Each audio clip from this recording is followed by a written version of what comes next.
दोस्तों, इंसान सदियों से चांद को लेकर बहुत एक्साइटेड रहा है, क्योंकि जब जब इंसान ने आसमान में उस चमकती हुई चीज़ को देखा तो उसने हमेशा इंसान को सोच में डाले रखा कि आखिर उस चमकती हुई चीज़ पर क्या होगा।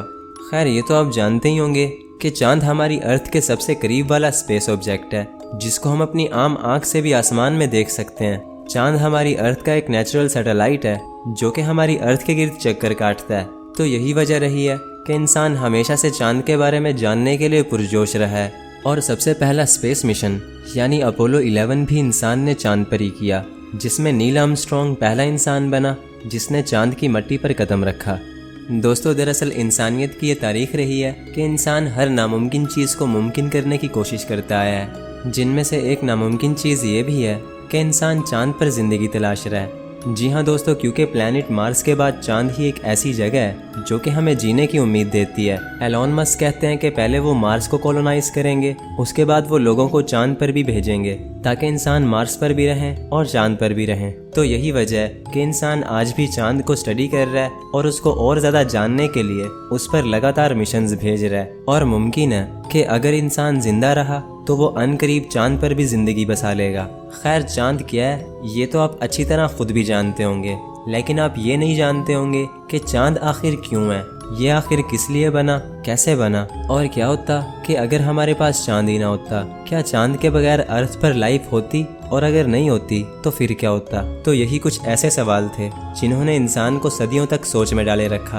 और इन्हीं कुछ सवालों का जवाब जानने के लिए इंसान को वक्त में पीछे जाना पड़ा, यानी उस वक्त जब कोई चांद ही नहीं था। तो जब इंसान ने चांद को वक्त में पीछे जाकर देखा तो इंसान को समझ आया कि आखिर ये चांद है क्या। तो जी हाँ दोस्तों, आज का ये वीडियो चांद को स्टडी करके बनाया गया है। इस वीडियो के अंदर हम चांद के बनने से लेकर चांद पर बसने तक की मुकम्मल कहानी को डिटेल से डिस्कस करने वाले हैं। तो हमेशा की तरह ये वीडियो भी काफ़ी ज़्यादा इंटरेस्टिंग होगा, इसीलिए इसको एंड तक देखते रहना। मैं हूँ अब्दुल हन्नान और आप देख रहे हैं आपका अपना चैनल इन्फो फैमिली।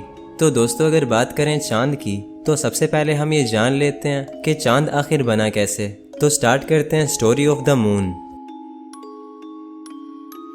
तो दोस्तों, ये कहानी है उस वक़्त की जब हमारा सोलर सिस्टम नया नया बना था। आज से 4.6 बिलियन साल पहले हमारी अर्थ पैदा हुई। ऐसा माना जाता है कि 4.6 बिलियन साल पहले स्पेस में मौजूद गैसेस और धूल ने हमारी अर्थ को बना दिया था, जो कि फिर सूरज के गिर्द घूमने लगी थी। उस टाइम अर्थ का साइज आज की अर्थ के साइज से काफ़ी बड़ा था। और फिर यहाँ से शुरू होती है चांद के बनने की कहानी। दोस्तों, साइंटिस्ट का ये मानना है कि आज से 4.5 बिलियन साल पहले प्लैनेट मार्स के जितना एक ऑब्जेक्ट अर्थ से टकरा गया था, जिसको साइंटिस्ट नाम देते हैं थिया। साइंटिस्ट कहते हैं कि थिया 9.8 किलोमीटर पर सेकंड की रफ्तार से अर्थ से टकराया था, जिसकी वजह से अर्थ एक लावा की तरह उबल गई थी। अर्थ की लगभग आधी सरफेस तो हवा में ही उड़ गई थी और बची कुची सरफेस हजारों टुकड़ों में बंटकर अर्थ के गिर्द चक्कर काटने लगी। बाद में वो टुकड़े आपस में जुड़ने लगे, जिन्होंने अर्थ के गिर्द घूमने वाली एक नई दुनिया को जन्म दिया, जिसको हम आज चांद के नाम से जानते हैं। साइंटिस्ट कहते हैं कि जब चांद नया नया बना था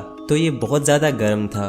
वैसे तो चांद अर्थ से 3.5 लाख किलोमीटर से भी ज़्यादा दूर है, लेकिन दोस्तों उस वक़्त चांद सिर्फ अर्थ से 22,530 किलोमीटर दूर था, जो कि अर्थ के इतना ज़्यादा पास था कि अगर हम इसको देख लेते तो ऐसा लगता जैसे एक पिघली हुई दुनिया अर्थ के ऊपर मंडरा रही है। दोस्तों, उस टाइम हमारी अर्थ का एनवायरनमेंट बहुत ही ख़राब था, जो कि बिल्कुल भी जीने लायक नहीं था। हमारी अर्थ ऐसे थी जैसे कोई जहन्नुम हो, क्योंकि अर्थ पर लावा के बड़े बड़े समंदर थे जो कि ठंडा होने का इंतज़ार कर रहे थे। खैर, वक्त गुजरता गया और गुजरते वक्त के साथ साथ अर्थ और मून दोनों ठंडे होते गए। अर्थ जो पहले एक जहन्नुम थी वो धीरे धीरे अपने ऊपर एक सॉलिड सरफेस को बनाने लगी। हमारे चांद पर भी सरफेस बन चुकी थी और हमारा चांद बिल्कुल साफ सुथरा था, यानी जैसे आज उस पर दाग धब्बे हैं तो उस वक्त चांद पर कोई भी दाग धब्बे नहीं थे। अब सवाल ये है कि आखिर चांद पर ये दाग आए कैसे। तो दोस्तों, हुआ कुछ यूं कि जब अर्थ और चांद ठंडे हो रहे थे तो उस वक्त एस्ट्रॉइड और मीटियोर्स की बारिश होती थी, जिसको साइंटिस्ट नाम देते हैं LHB, यानी लेट हैवी बम्बार्डमेंट। LHB एक ऐसा टाइम था जब हजारों मीटियोर्स आसमान से गिरते थे और अर्थ और मून से टकराते थे। ये एस्ट्रॉइड्स कई मिलियन सालों तक अर्थ और चांद से टकराते रहे, जिसकी वजह से चांद पर दाग लगे और अर्थ पर लाइफ स्टार्ट हुई। जी हाँ दोस्तों, ऐसा माना जाता है कि आज से 4 बिलियन साल पहले जब चांद ठंडा हुआ तो चांद के साउथ पोल पर एक बहुत बड़ा इम्पैक्ट हुआ, जिसकी वजह से चांद के साउथ पोल पर एक बहुत ही बड़ा गड्ढा बन गया। उसके बाद चांद पर लगातार ऐसे इम्पैक्ट्स होते रहे, जिनकी वजह से चांद जो पहले बिल्कुल वाइट था उस पर दाग लगने लगे। वो जगह जगह से डार्क ग्रे कलर का होने लगा। चांद पर धब्बे बनते गए और चांद के उन धब्बों को साइंटिस्ट नाम देते हैं मारिया। दोस्तों, मारिया के बनने के भी कुछ मिलियन सालों के बाद चांद पर फिर से इम्पैक्ट्स होने लगे, लेकिन ये इम्पैक्ट्स पहले वाले इम्पैक्ट से काफी छोटे थे, जिनकी वजह से चांद पर बहुत सारे छोटे छोटे गड्ढे बनते गए। ऐसे ही दोस्तों, अगर अर्थ की बात करें तो आज से 4 बिलियन साल पहले आसमान से मीटियोर्स की बारिश होती थी। वो मीटियोर्स वैसे तो अर्थ पर तबाही मचाते थे, लेकिन वो अपने साथ एक बहुत ही खास चीज लाया करते थे, और वो खास चीज थी पानी। जी हाँ दोस्तों, अर्थ पर शुरू से पानी नहीं था, बल्कि वो एस्ट्रॉइड्स और मीटियोर्स जो अर्थ पर गिरते थे अपने साथ पानी की एक छोटी सी अमाउंट को लाया करते थे। ये मीटियोर्स कई मिलियन सालों तक अर्थ पर बरसते रहे, जिनकी वजह से अर्थ पर पानी जमा होना शुरू हुआ, जो कि अर्थ पर लाइफ स्टार्ट होने की वजह बना।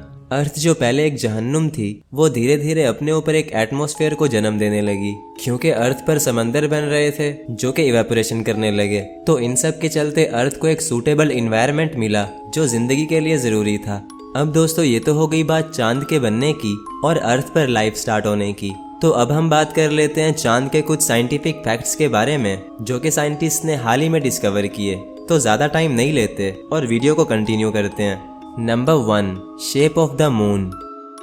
दोस्तों, चांद जो हमें एक बॉल की तरह दिखाई देता है, ये असल में एक अंडे के जैसा दिखता है, ठीक ऐसे ही जैसे हमारी अर्थ है।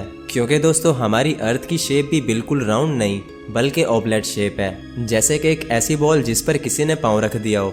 इसी तरह दोस्तों, पूरा चांद कभी भी हमेशा एक साइज का नहीं होता। ये कभी छोटा नजर आता है तो कभी बहुत बड़ा नजर आता है। दोस्तों, जब चांद अपने अपोजी यानी अर्थ से सबसे दूर वाले पॉइंट पर होता है तो ये काफी छोटा दिखाई देता है, लेकिन वहीं अगर चांद अपने प्रायोजी यानी अर्थ के सबसे नजदीक वाले पॉइंट पर होता है तो ये काफी बड़ा दिखाई देता है। दोस्तों, जब चांद अर्थ से दूर होता है तो अर्थ पर मौसम काफी अच्छा रहता है और समंदरों में छोटी छोटी लहरें पैदा होती हैं, लेकिन जब चांद अर्थ से सबसे करीब वाले पॉइंट पर आ जाता है तो अर्थ का मौसम बिगड़ने लगता है और समंदरों में लंबी लंबी लहरें पैदा होती हैं। कहते हैं कि चांद जितना ज्यादा अर्थ के करीब आएगा, अर्थ के समंदरों में उतने ही बड़े तूफान आएंगे। और ऐसा क्यों होता है, ये हम वीडियो में आगे चलकर जानेंगे।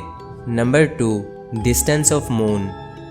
दोस्तों, अगर चांद के डिस्टेंस की बात करें तो चांद अर्थ से 3,84,400 किलोमीटर की दूरी पर है। ये दूरी इतनी ज़्यादा है कि इस रास्ते में अर्थ जितने 30 प्लैनेट्स और आ जाएंगे। अगर हम पैदल चलें और बिना रुके ही इस डिस्टेंस को कवर करें तो हमें चांद तक पहुंचने में 9.5 साल लग जाएंगे। ऐसे ही अगर हम बीच बीच में रुक कर रेस्ट करें और डेली सिर्फ 14 घंटे ही पैदल चलें तो हमें चांद तक पहुँचने में 14 साल लग जाएंगे।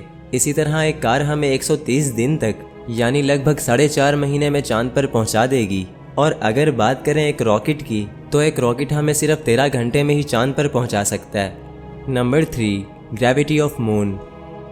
दोस्तों, वैसे तो चांद पर बहुत कम ग्रेविटी है, लेकिन फिर भी चांद की ग्रेविटी का एक बहुत बड़ा रोल है। दोस्तों, चांद की ग्रेविटी अर्थ से 6 गुना कम है, यानी इस हिसाब से एक 100 किलो के बंदे का वजन चांद पर सिर्फ 16.5 किलो होगा। तो अब सवाल ये है कि चांद की ग्रेविटी का आखिर क्या रोल है। दोस्तों, चांद की ग्रेविटी की वजह से ही हमारे समंदरों में लहरें पैदा होती हैं। जैसे मैंने बताया था कि चांद जितना ज़्यादा करीब आएगा, समंदरों में उतनी ही लंबी लहरें पैदा होंगी। चांद की ग्रेविटी इतना दूर से हमारी अर्थ पर तो असर नहीं कर सकती, लेकिन वो अर्थ के समंदरों पर बहुत ज़्यादा असर करती है। तो अगर चांद की ग्रेविटी नहीं होगी तो समंदरों में लहरें ना होने के बराबर होंगी।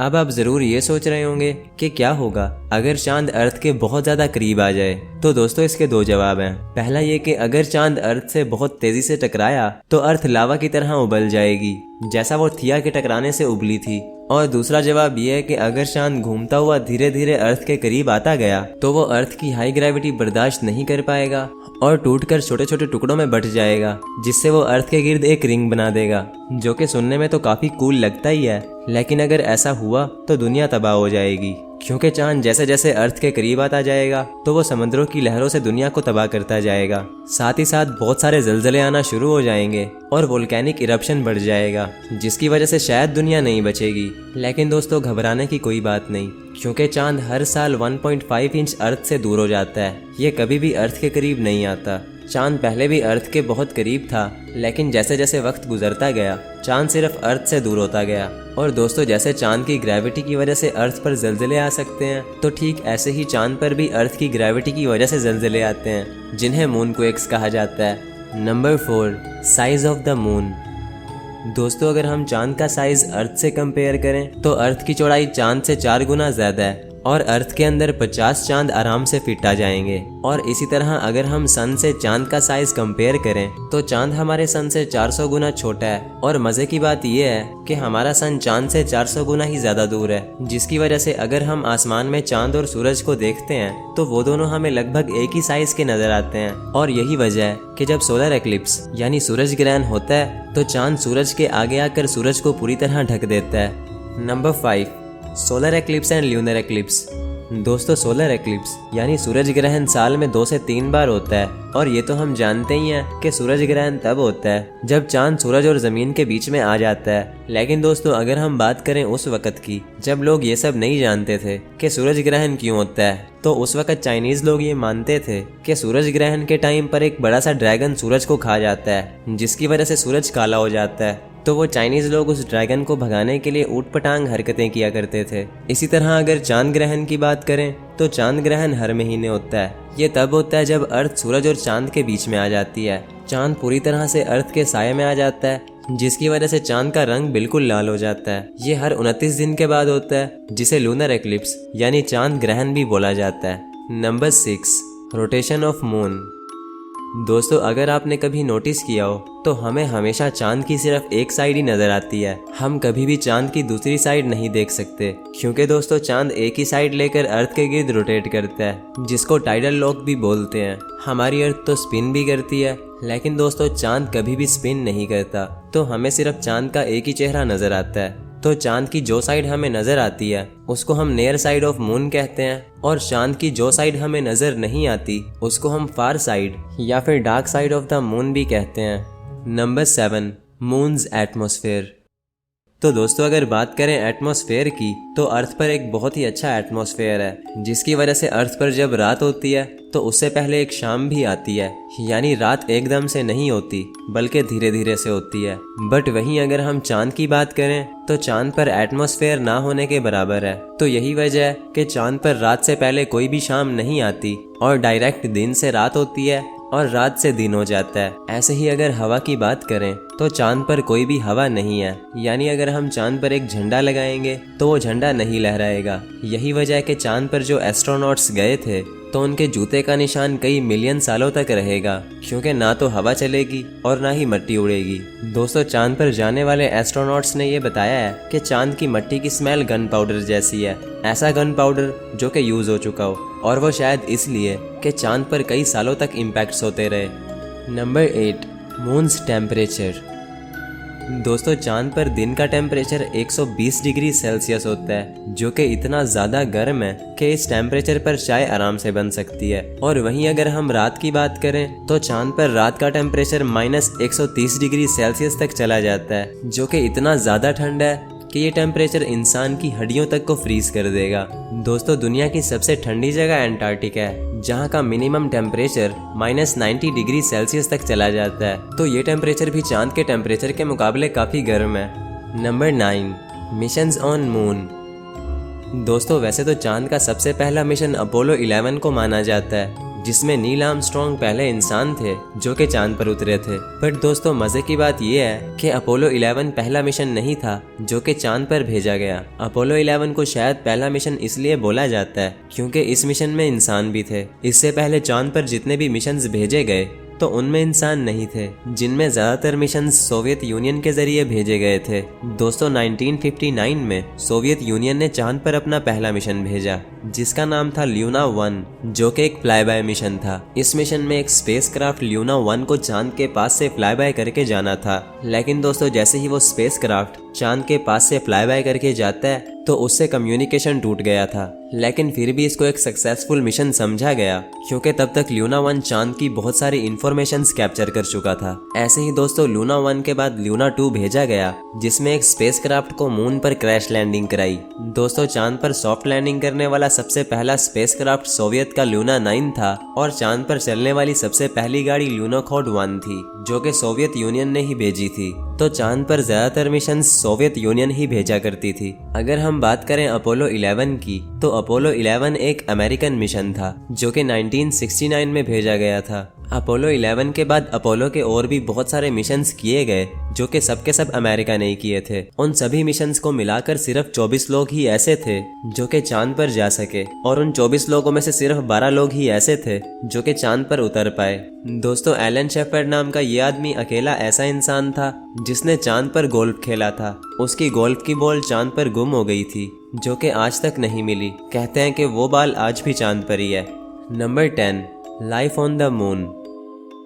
दोस्तों चांद पर लाइफ पॉसिबल हो भी पाएगी या नहीं इसके बारे में साइंटिस्ट अभी भी अनक्लियर हैं, बट एलोन मस्क ये कहते हैं कि पहले वो मार्स को कॉलोनाइज करेंगे, उसके बाद वो इंसानों को चांद पर भी रहने के लिए भेजेंगे, यानी इंसान मार्स पर भी रहेंगे और चांद पर भी रहेंगे। और ये सब कैसे पॉसिबल होगा, इन सब पर मेरे चैनल पर वीडियोस आती रहेंगी। वैसे तो चांद के बारे में अभी भी बहुत से फैक्ट्स ऐसे हैं जिनको मैं इस वीडियो में नहीं बता पाया क्योंकि ये वीडियो पहले ही बहुत ज़्यादा लंबा हो चुका है। बट अगर आप अभी भी ये वीडियो देख रहे हो तो इसका मतलब है कि आपको वीडियो देखने में मज़ा आ रहा था। तो अगर मज़ा आया तो लाइक करो और अगर नहीं आया तो भी लाइक करो क्योंकि एक वीडियो की रिसर्च करने में और उसके बाद उसकी एडिटिंग करने में बहुत सारा टाइम लग जाता है। तो लाइक लाजमी करो और अगर ऐसी ही नई नई चीज़ें जानने का शौक़ रखते हो तो चैनल को फॉलो और सब्सक्राइब करके रख लो ताकि मेरा और आपका कनेक्शन जुड़ा रहे।